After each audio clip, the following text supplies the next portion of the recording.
Hello everyone, this is Urvashi. Now we will do pedagogy of commerce. Today we will continue our previous topic which is correlation of commerce with other subjects.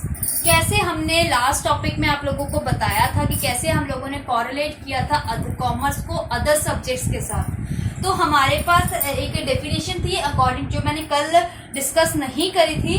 According to Herbert, इन्होंने first convince the he is the person who first convinced the idea of correlating the teaching of various subject कि various while teaching के में अगर आप various subject को कैसे correlate करते हैं एक दूसरे के साथ, कैसे एक दूसरे के साथ वो interconnect रहते हैं। ठीक है, तो correlation का क्या मीनिंग था जो हमने करा था? It in the simplest form हम कह सकते हैं it means to connect और to be connect, कि कैसे एक दूसरे को कनेक्ट करना है।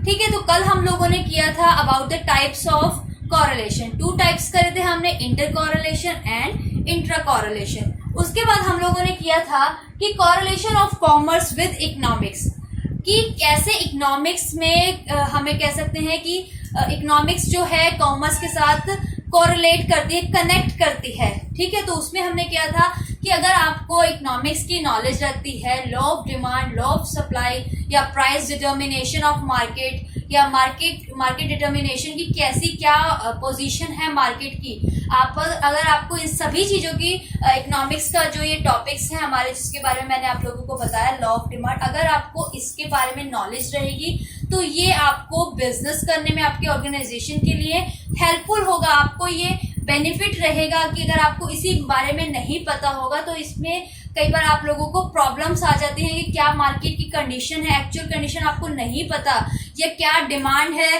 कस्टमर की, या क्या सप्लाई जो है ऑर्गेनाइजेशन वो दे रही है। अगर वही नहीं पता चलेगा तो कैसे आप बिजनेस करेंगे।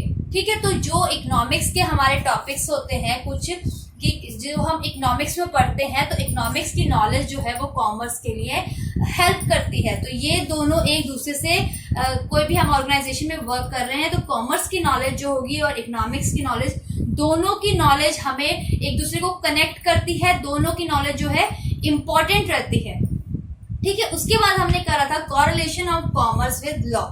लॉ में क्या आ जाता है, हमारे आर्टिकल्स, हमारे क्या लॉ है, क्या एक्ट है कि according to companies act 1956, according to partnership act 1932। तो इसमें हमने इनमें कि इनके एक्ट्स के अकॉर्डिंग कैसे हमने बिजनेस करना है, इस एक्ट में बताए जाते हैं, कुछ रूल्स रेगुलेशन होते हैं।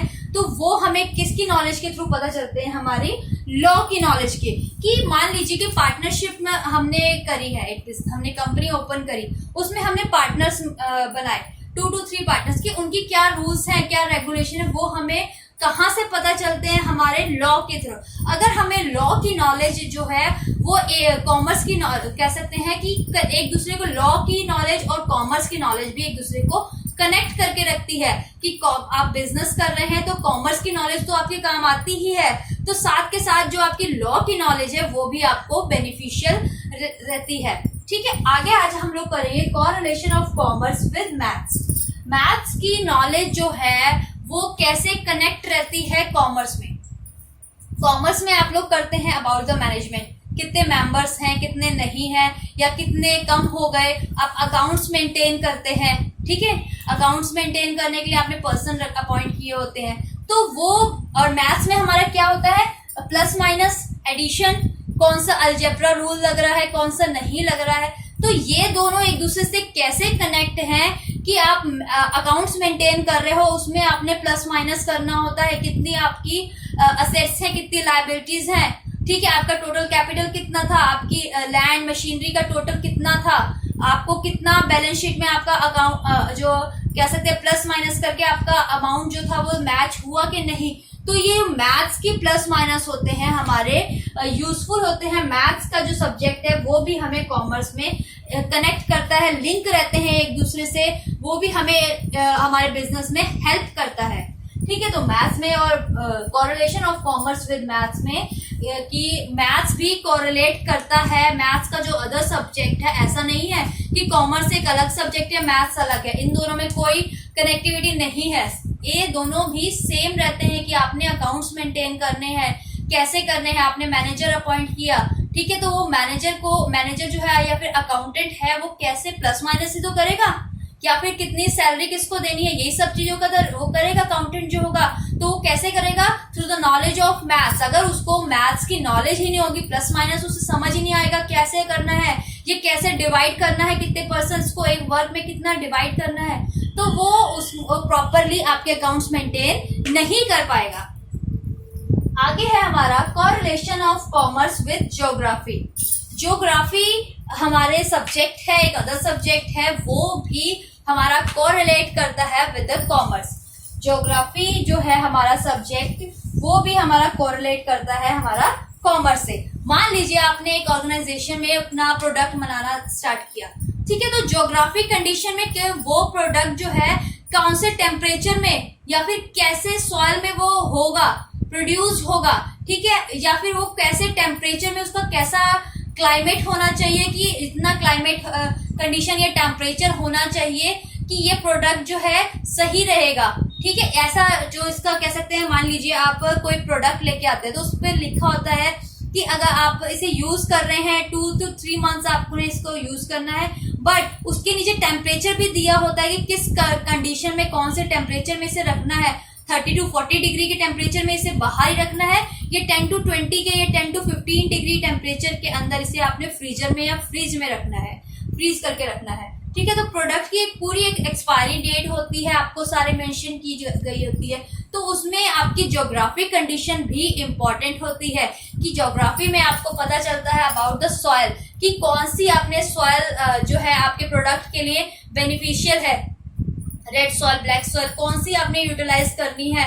कि जैसे आप प्रोड्यूसर हैं, ठीक है, आपने शुगर केन लगानी है तो कौन सी सॉइल जो है वो बेस्ट रहेगी शुगर केन के लिए, ठीक है, या फिर आपने राइस या व्हीट जो है उगानी है करें तो उसके लिए कौन सी सॉइल या कौन सा क्लाइमेट, वेदर कंडीशन कैसी होनी चाहिए। आप देखते हैं कि गेहूं का सीजन एक अलग होता है, राइस उगाने का सीजन जो है अलग होता है।